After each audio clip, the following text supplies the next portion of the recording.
Hi, friends. First, let's get this out of the way. It is hot where I live, which I'm not complaining about because we have 12 months of winter. But it's also super, super muggy, and it's like 112% muggy. And so let's just pretend that collectively everyone just be like, Val, your hair looks amazing. Welcome to Love the Ones You're With. I am unreasonably excited about my guest today, who I'm currently adding in at this exact moment. She should be joining me any minute. I will do the magic wave. She will show up. I'm just over the moon excited to welcome Shay. Hi. Hi, everybody. I'm super excited to be here. Thank you so much for having me.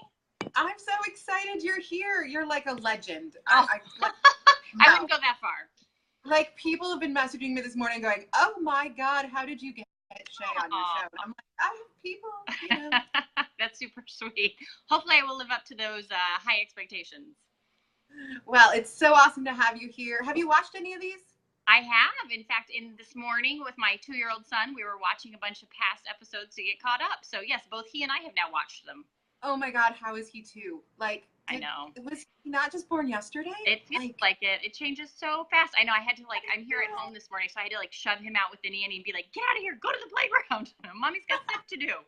So. Oh, he is adorable. Thank For everyone watching, Shay has the most freaking adorable child on the face of the planet, and he's become this little man. He has a personality now. I know, it's crazy how fast that happens. And he talks. We call him the little dictator because he orders us around all the time. So, yes, personality. He gets that from his dad. Yeah, exactly. Well, welcome. I would love for you to take a minute, introduce yourself, tell everybody sort of what market you work in, sort of who you are, and then we'll jump into some of the awesome things you do for your clients. Sure, absolutely. So I'm Shay Hata. A lot of you probably know my husband, Nobu Hata, who works for the National Association of Realtors. I have been a realtor here in Chicago for going on 5 years. So my husband's been in real estate for about 27 or 28 years now, something like that. We moved to Chicago 5 years ago when he was offered a job with the National Association of Realtors. And I had an art business I owned for kids at the time when we lived in Minnesota. I sold that. We moved here. I didn't really know what I was going to do next. And so Nobu said, well, why don't you get your real estate license and give it a shot, see what you think. And kind of the plan was for me to just do it a little bit, here and there. And I ended up loving it and diving right in. So it's been 5 years now. When we moved here, I literally didn't know a single person. I didn't know any of the streets. I'm from Alaska, so I would cry when I got to intersections here that were really busy because I didn't know what to do. So it was a whole new world. And so I really had to build a business from scratch, from a sphere of literally no one. And so this last year would have been the end of my 4th year. I did about 30 million in business. And then this year I'm hoping to end up about 40 million in business. That's all referral based. I don't buy any leads. I don't cold call. I don't do expireds, door knocking. I'm a super introvert, so none of that stuff works for me. So for me, it's all been about building those relationships with my clients to build my business because I didn't have any other way to do it. Yes, I love it. You are like the perfect case study for this show. I don't know how it took me 12 episodes to get you on here.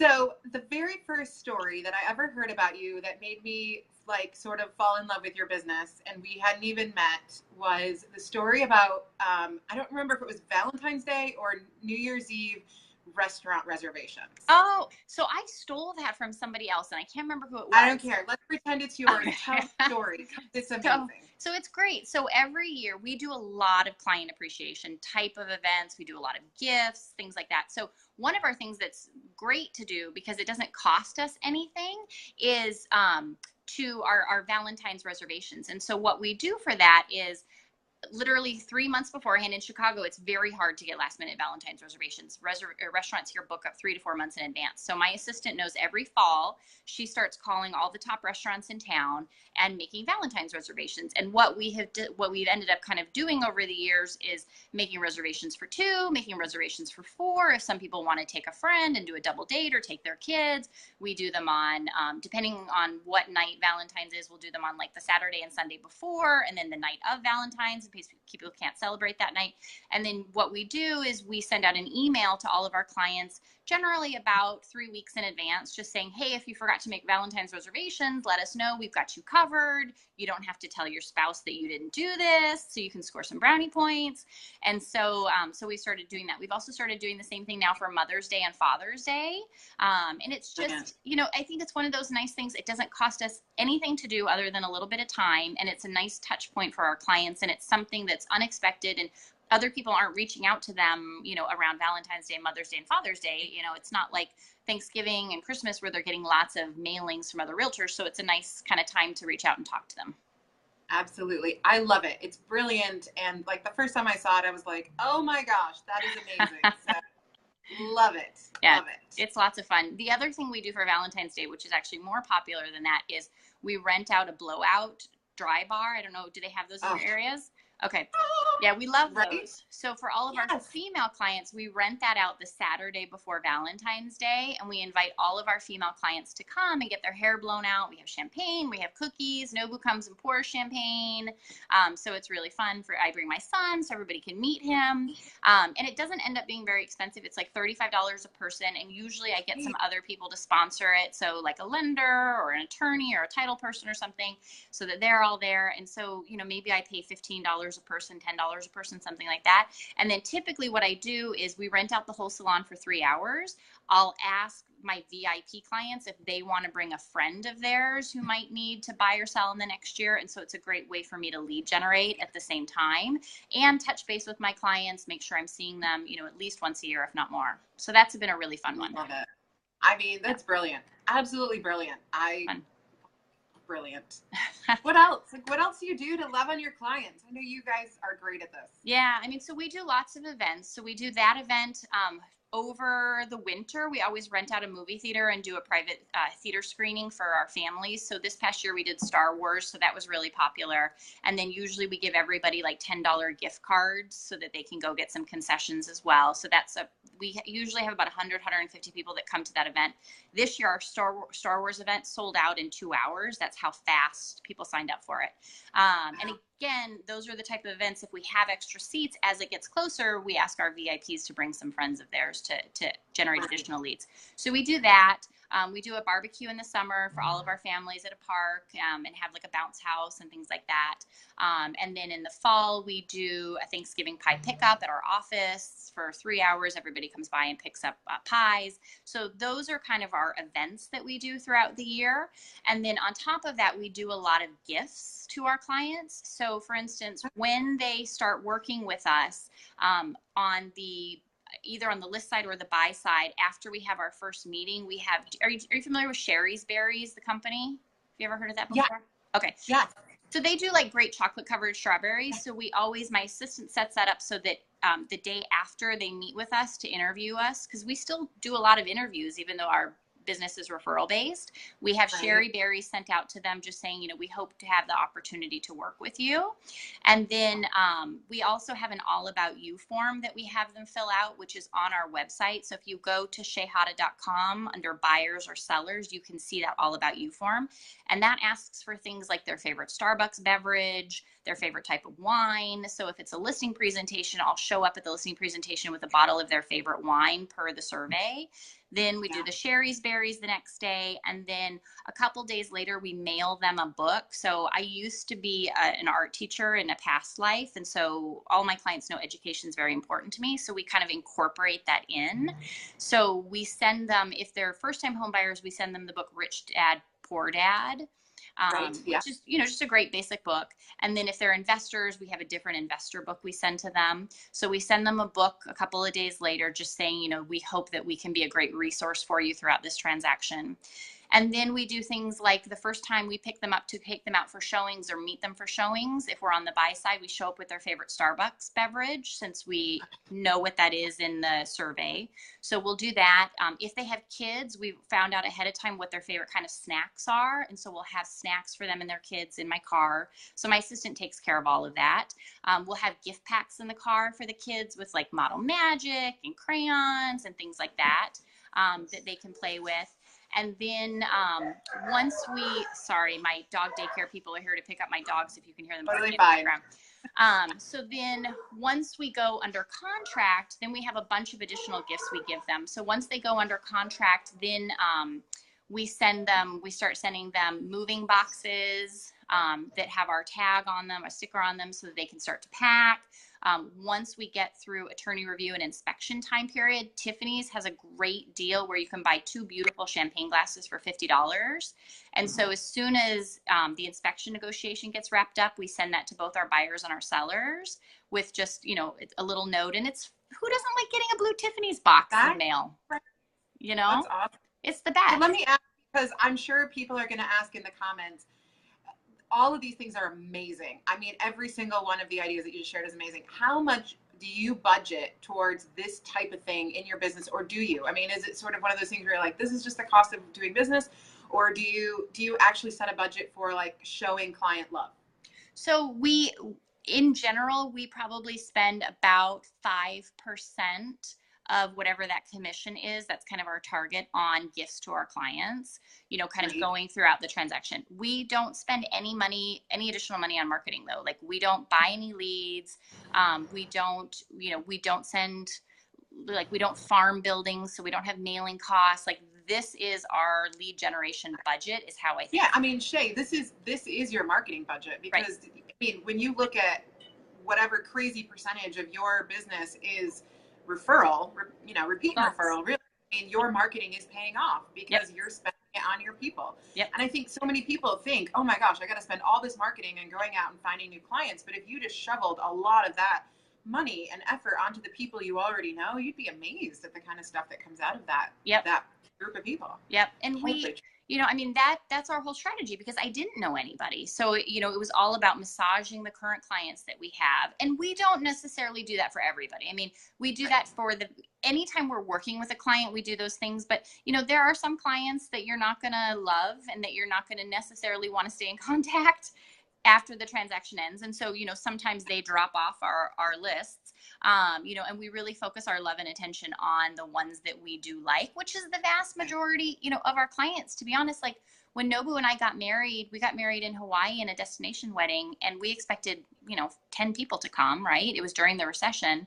And out of the 75 people that came, 50 were his past clients. So, like we very much believe that you have to develop those relationships. And so, it is about showering them gifts, but it's also about like being a resource for them. Like I am usually the first person they call when they need a babysitter, when they need a restaurant reservation, when they need, an OBGYN, a doula, a carpenter, a painter, everything, so it's about that. It's about, almost every Sunday we have clients over to our house for brunch, and Nobu cooks brunch for them, and their kids come over and we hang out. So, it's for us, it's really about getting to know them as people and becoming friends with them, Right.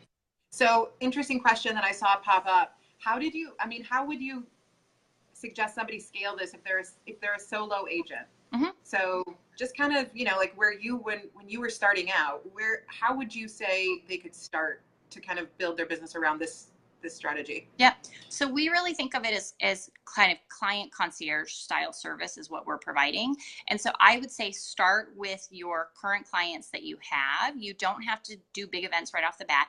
It costs me $3 to get a cup of coffee from Starbucks for my clients, but just showing up with their favorite cup of coffee the first time you meet them sets a really good kind of relationship and sets the standard for the type of service that they're going to get. And that doesn't cost much, so making a survey online for them to fill out so you can get to know them costs nothing, so I would start with those things, do that. The gift that we send them from Tiffanys, it's only $50. It's not, a ton of money. So you could certainly do that. And it's very high impact with the pretty blue box. For our closing gifts, we give them a choice of closing gifts. So we have an email that goes out where they get to choose, do they want my handyman to come over for 4 hours and do fix-it stuff in their house? Do they want my cleaning woman to come over and clean their house? Do they want us to throw a housewarming party for them, or do they want a gift card to their favorite store? So you don't have to spend a lot to make people feel like you're giving them incredible service. Something else we do is pizza for the move. So we send them 2 pizzas with soda on the day that they move, and that's a little form. I mean, I think that costs us $30. So if you just did those couple of things in a transaction, your total cost would maybe be $200, and that's very high impact. And it's going to make them feel really loved. And then, that it is far above and beyond what their competition is doing. Totally. In most cases. Yeah, totally. The other thing I would say is create a really good resource list. If you go to my website, shayhata.com, you'll see under the resource section, my resource list. That is the #1 visited page on my website. That cost me nothing to put together. And send that out to your clients so that they know that they can come to you when they need a painter or a carpenter or whatever it is. And again, that costs you nothing. So a lot of the stuff that I'm doing, it takes time to set up, but it doesn't cost anything beyond that. So start with that stuff, and then you can work up to the more expensive stuff. I would say partner with people. Like, for when I first started for my movie theater events, I partnered with like 3 or 4 other realtors because I didn't have enough clients to fill a movie theater, and I didn't want it to look empty. Like, how crappy would that look if my clients come and there's 5 people in the movie theater, Yeah, but I mean, that's such a good idea. I mean, reach out to your lender, to your title person, to your lawyer, to whoever it is that you're working with, and say, hey, do you have a group of clients you'd love to bring to this? And we kind of bring everybody together. And also, I think that people totally underestimate how cheap it is to rent a movie theater in off time. Like, not Friday night, obviously, but like, Tuesday afternoon, even during March break in the morning, bringing your kids. Like, it's not that expensive. Yeah. I mean, that event usually costs me about $500. That's it. I usually split it with 2 other people. And so our total cost is about $1,500. It's usually about $1,000 to rent the movie theater. I think we pay $10 or $12 a person for the seat, for the ticket. And then we give each person a $10 gift card. So, it really doesn't, $300 or $400 to me, $500 for an event where I get to touch 100 people. That's nothing. Totally. Totally. And some of the questions I think that I'm seeing come through about how do you have time for this? I mean, you've mentioned an assistant a couple of times, and the question I get a lot of time is, if I put an assistant on, what do they spend their time doing? Well, they spend their time creating forms and sending them out and filling out your database so you have all this information on your clients so you can reach out. These are the kinds of things where when you're a newer agent, you put an assistant on for 2 or 3 hours a week. You give somebody a little bit of pocket money or a little bit of extra money, coming in, and you ask them, hey, here's my database, fill in all these holes, call them, reach out to them, say, look, like my agent, or my boss really, really wants to be able to appreciate you. So like, how do I learn more about you? Yeah. Totally. I mean, for me, I started off with an assistant for 10 hours a week. That was it. We worked up to 20 hours a week. Now I have 2 full-time assistants, so it just, you start with what you need. I would say, like, when I first started with an assistant, I found somebody else in the office who needed an assistant, and we shared that assistant, and so rely on your colleagues, involve them in your events, share an assistant with them, share marketing with them. I mean, that's one of the things I like about my office, is that it's very collegial and people are willing to do that, which I think makes a big difference. I think the other thing you can do to keep an assistant busy which is why I have 2 full-time assistants now, is I always think about how can I take work off of my clients' plates when we're in the transaction or under contract. And so a lot of what my assistant does is meet contractors at a property, if it's on the selling side, to get the painting quotes and the staging quotes, and then, coordinate letting the painters in so we don't have to bother my clients with doing any of that stuff. Same thing on the buy side. If they want to have work done after they move in, she will meet all of our people at the properties, get the quotes, send them to the clients. Once they've picked who they want to hire, she schedules all that work. She lets the workers in. She oversees all the work. It's not, we're not general contractors, but, to be able to just open the door for people and let them in so the client doesn't have to take off any time, or put a lockbox on the property, those kinds of things you can take off the client's plates. They will love you for that. And again, that costs me, a half an hour of her time to run over and do that. It doesn't cost a lot of time, but it makes a big difference, So true. Oh, I mean, I think that, like, I would have paid a couple $100 for this 20 minutes with you. Shay, you were amazing. I hope that the people watching this, I'm seeing some of the comments come through. I know we're going to get a ton of comments after this. I'm gonna let you close off by telling people how they can reach you, send referrals to you. But I also want to let people know who are watching. I'm gonna share some of the links to some of your, get to know you sheets and stuff from your website in the comments, so they'll be able to go and find out more. But if people want to reach out to you, if they want to, refer business to you, chat with you more, book you to be, this major speaker on stage because you're amazing, and I would love to listen to you more for hours. How do people reach you other than Facebook? That's very kind. So, the best thing to do is just email me. Or you can go to my website for my email address. So you can go to shayhata.com, which is SHAYHATA.com. Or you can just type in Buy, Sell, Love Chicago. That's our team name. And so that takes you right to our website as well. And so my email is very simple. It's shay@shayhata.com. So you're welcome to email me anytime. You can friend me on Facebook. You can Facebook message me. However you want to reach out to me, I'm happy to talk with you and help any way I can. And most everything I've talked about is on my website. So feel free to go there and poke around and, take a look at it. There's a lot of really good content there. Awesome. Well, thank you so much. It was a joy having you. You are amazing. The stuff you're doing is amazing. You are the perfect guest for this show. I know that people are just going to love all over this episode. So thank you so much. Of course. Thank you for having me. I really appreciate it. I was happy and excited to be here. Oh, I'm just thrilled to have you. It's just an honor, and hugs to the boys in your life. Tell them both I said hello. Hopefully I will see you guys soon. I will let you get off to your day, but thank you so much for joining me. Sounds good. Thank you so much. Have a great day, everybody. Bye. Bye.